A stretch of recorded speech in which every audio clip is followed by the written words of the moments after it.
We have so much to talk to Bill O'Reilly about, author of the new book that is out this fall, Killing the SS, which I can't wait for. Bill O'Reilly, let's just start. This has been an incredible week, and I think a lot has been revealed on the press. They have crossed so many lines that I just don't think you come back from. Let's start with the latest, Melania and her jacket.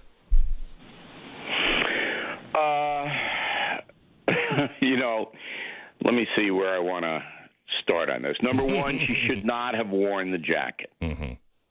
Because why would you wear the jacket? Mm-hmm.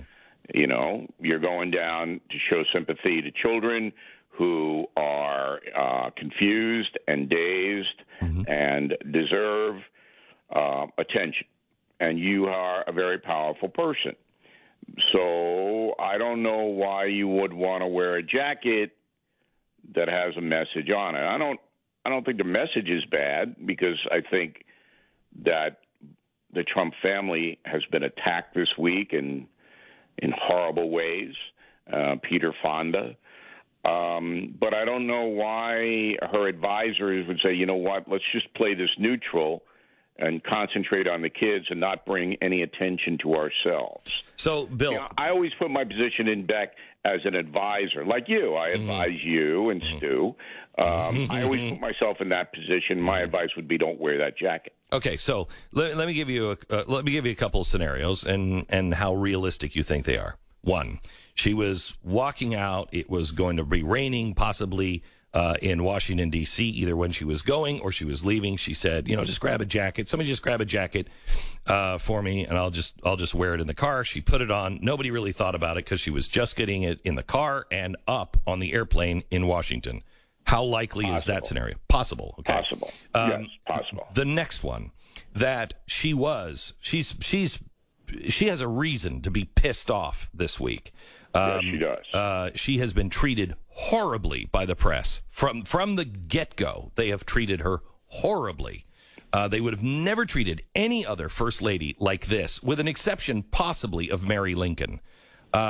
So she has had her son under siege this week. She has been under siege. Her husband is under siege. Her daughter has been, her stepdaughter has been under siege. And she grabs the jacket and she's like, you know what? I don't really care. I'm gonna wear this one because I just want to send a press. I don't care. I don't care about you, the press. Also possible, but not wise. Correct. Not wise. However, this is the kind of thing that the Trump administration does that is frustrating for his fans and for his supporters, because they had a good thing that could have been really good, and he always just tweets or says something, and it just it takes that moment of sweetness away. So they do kind of make these mistakes. Yeah, I mean, I don't know whether you're aware of this, but on Monday I did a big thing that I said Donald Trump himself should go to the border. He should get on Air Force One, not announce it, just show up with the Secret Service cadre, talk to some of the children, and show that he does care about the kids. So I know this to be true. They actually debated that. But the determination was made that it would show weakness if Trump went down there, because it would show that he was caving into the vicious press coverage. So they decided to send Melania, and Melania went down. So all of that is smart. I mean, I don't know about the caving to the weakness part about the press.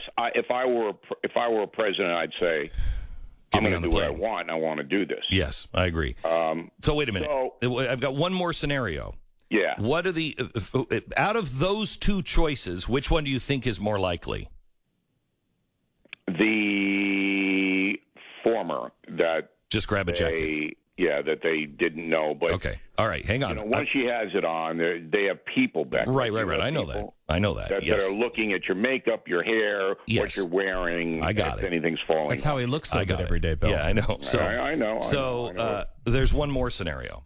How likely is it that she was going on a plane to meet with the kids, and she was sending a message after taking on her husband and speaking publicly about policy for the very first time. And she agrees that this should be stopped. Breaking up families should be stopped. And she's an immigrant. How likely is it that she was saying, I really don't care about these kids? Zero. Thank you. Zero. Yeah, that's zero. Look, Melania Trump came out before anybody and said this policy of separation disturbed her. She was one of the first people and was the first person inside the Trump administration to voice that concern. So there's no way that she had that message pertaining to the children. There's a slight way that it was directed to the press, maybe 25%. Mm-hmm. But I just don't think anybody's thinking there. I agree. I just don't think they're thinking. I agree. Okay, so it's a side note mention at best. Would you agree? Yeah, but, in our climate now... No. I'm not talking about our climate. Our climate is so screwed up. I'm talking about in a real world.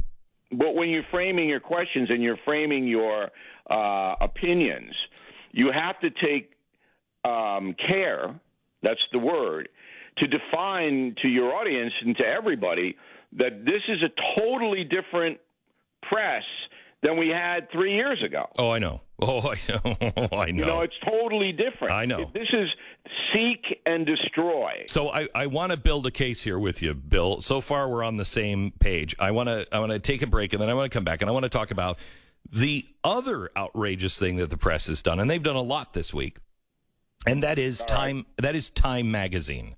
And the cover of Time magazine. And we have new information on that. And I know. During this break, I'm booking a trip to Greece, by the way, based on your monologue. So. I'm not sure what you're saying there, but, more power to you. I'm not going to judge. Bill O'Reilly breaks news every time he comes on the program, doesn't he? He does. All right. Mr. Bill O'Reilly. The press, this is the case I believe that we can make by the end of this hour. The press has crossed so many lines this week that it's astonishing to me. We've just gone over the Melania Trump, which is just a line of, just common sense and decency and all of that stuff. With Time magazine, they put a young kid on the cover who was crying, and it looks like they're looking up to Trump. That's all Photoshop, obviously. But we find out now that it wasn't only exploitive and misleading.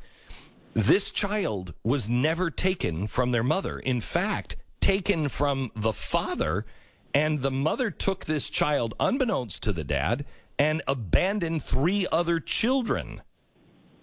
Any comments on this one? Well, it's a Honduran story. And you got to be careful when you are in those precincts. But I think you're right on the overarch that Time magazine, which is bankrupt and will never again be any kind of a force in America. And at one time, Time magazine was the most powerful weekly news organ in the country. And you can pinpoint their downfall when they put me on the cover. Yeah, I mean, after that, people went, is this Mad Magazine? Yeah, this is craziness. This is craziness, yes. Right. But Time Magazine destroyed itself by ideology, as so many of them have, and now is in the realm of we don't really care what's true. We feel Donald Trump is a threat to the nation, so we can justify anything, dishonesty, distortion, because we feel he's a villain. But even more important than that was the story about the special counsel Robert Mueller putting in writing in his report that both the New York Times and the Washington Post fabricated details of the raid on the home of Paul Manafort. And Mueller himself was so outraged by this and didn't pull any punches at all, said basically those news agencies lied. We did not pick any locks. We did not do what they said we did, and it's outrageous. But did you hear anything from the New York Times and Washington Post saying, gee, we're sorry, we made the mistake? No, because they don't care. So, Bill, has the media, I mean, we've watched them just disintegrate before our eyes. The media it's strange. Every time they think, we got him. I don't think this is going to affect Donald Trump. I don't think this is a knockout punch on him at all, especially when you look at the facts. This has been going on since the Clinton administration. On BillO'Reilly.com yesterday, I said that now this is a campaign issue, that Donald Trump has decided to run for re-election. He's using the border and his hatred of the press and vice versa as campaign issues. He believes, and his people believe, that the American public loathe the media so much that the more the Trump administration can attack the media, the more votes they will ultimately get. Right. So now it's become a campaign issue. I happen to agree with you. Now let's go and turn what that means next. We have Bill O'Reilly on from BillO'Reilly.com, and Bill, I want to get your opinion on this. This started a few weeks ago when people started posting a photo from 2014 of what was happening on the border, and it went viral quickly until a few of us who were actually on the border in 2014 saw it and went, no, that's from 2014. That's your guy. But they quickly withdrew it. Nobody apologized, really. They were just like, my kids distracted me. That's editor of the New York Times. But they saw how passionate people had become quickly on that one photo and realized, we got him. We've got something here because we can go down to the border now. And surely if it was happening then, it's still happening. They're supposed to be reporting facts, why things are happening, giving us context, telling us what it means and why it matters. But I believe that they have finally crossed the Rubicon of where it is extraordinarily apparent to any fair-minded person that they are nothing but advocates. And they either don't see it or they don't care. People have priced in to Donald Trump the Rafael Cruz killed JFK. They've priced that in, and they don't care. The press thinks, well, two can play at this game, but they can't because they're not Donald Trump, and they are going to absolutely put the last nail in their coffin. They think they're going to win. They don't. What do the folks do, as you like to say? Well, folks are angry on both sides. The press is not going to have much of a role in the midterms coming up in November or the presidential election of 2020 because everybody knows now, as you just said, that the fix is in. And they know, I mean, the editors of these newspapers and the producers of these television programs, they're taking their orders from corporate. And that goes the other way, too. And corporate is basically telling them, look, we want you to destroy Donald Trump or we want you to support Donald Trump. And outside of a very, very few people, Charles Krauthammer being one of them, the lemmings say, okay. And, you know, that doesn't in the New York and L.A. precincts, they're all thinking the same way anyway because that's what they do. It's a social thing as well. Mm-hmm. So it's easy for them to say, okay, I'm going to justify any kind of bad stuff I can put in the paper on TV about Donald Trump. And that makes Trump sympathetic in some quarters and will, I believe, help him garner more votes. You brought up Charles Krauthammer. What are your memories of him? I just finished writing my tribute to Charles for BillO'Reilly.com and Newsmax. And what strikes me about Mr. Krauthammer, and I didn't really have a personal relationship with him. I did spend a little time with him at a Washington Nationals game. He was a big baseball fan. But life dealt Charles a very cruel blow. He's in Harvard Medical School. He's a brilliant man, and he dives into a pool, and he hits his head and neck, and he's paralyzed. Well, rather than folding, Charles completes medical school, does amazing work in bipolar disorders, then pivots into journalism, which he always loved, was a radical leftist at one point, but then, because Charles was not a zombie, began seeing what Ronald Reagan was trying to accomplish, and then moved on over to the conservative side based upon his admiration of Reagan. So this is a life that should be studied by Americans, that you can overcome adversity, that you have to roll with bad things that happen to you, and that you can accomplish an amazing amount of things even if challenged the way Charles Krauthammer was. So that's the essence of my remarks. I think there's a lot of people that watched Fox for a long time that may not have even known that he was in a wheelchair. And Charles never wanted that. He never wanted a reference to it. He never wanted people feeling sorry for him. He never wanted any of that. He really was a man that people should emulate, and that's the message. And he was so disgusted by the press. I can't tell you how angry he was because he did write for the Washington Post. Now, he never badmouthed them, but I know that he was just sickened by the corruption, and that's the only word you can use, that the American media has descended into. We now have a corrupt institution in this country. It's horrifying. And I personally experienced it. And it is just, I feel that America is really in trouble if you cannot get honest information. So we can't get honest information, you know. Yes, we can. I think your program and others on talk radio are essentially honest. What I'm doing on BillO'Reilly.com is absolutely honest. There are vehicles, but when we do that, when you and I separate ourselves from the corruption, what happens? The corruption comes after us. Because the corruption knows that exposition is going to harm them. And so the few people who do that exposition are under enormous strain and in danger. So I said something earlier, and Stu said, you could talk me into this, but I'm not sure I agree. And that is, I think what we're seeing now from the press is just a flailing. They don't understand the damage that they have done over the last few decades. They don't understand that the people don't need them, nor do they want them to tell us what to think. They become more and more desperate, and it's only accelerating their demise. Well, I think that we can back your analysis up with facts. CNN has become the most virulently anti-Trump, even worse than MSNBC, because CNN covers itself with, well, we're journalists. You know, MSNBC, they're just puppets.